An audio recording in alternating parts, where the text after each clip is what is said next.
as tensions boil over in Belton, where voters packed a coffee shop to share their concerns with their elected official. Now, you may disagree, and that's okay. Facts disagree. Well, that's fine. You can present different. Anyway.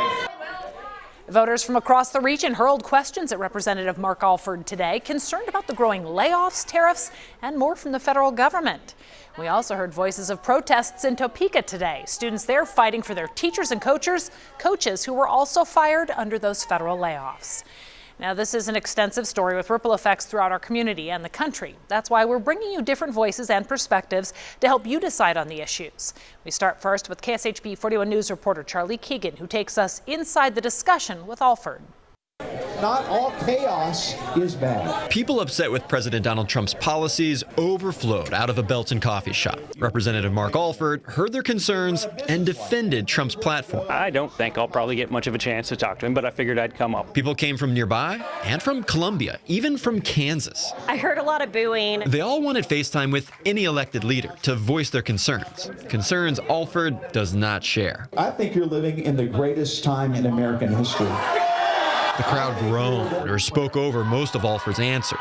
Elon Musk came up a lot. Whether you like it or not, Elon Musk does have a security clearance. Alford told federal employees who've lost their jobs to keep faith. There are jobs available.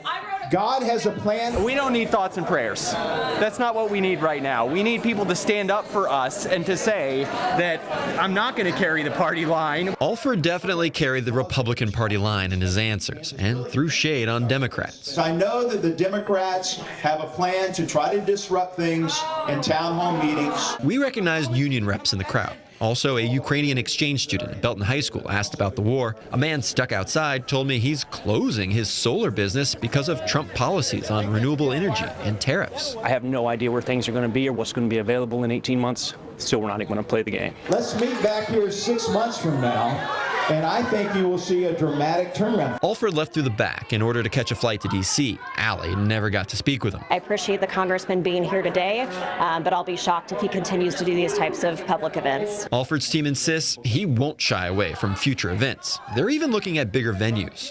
In Belton, Charlie Keegan, KSHB 41 News.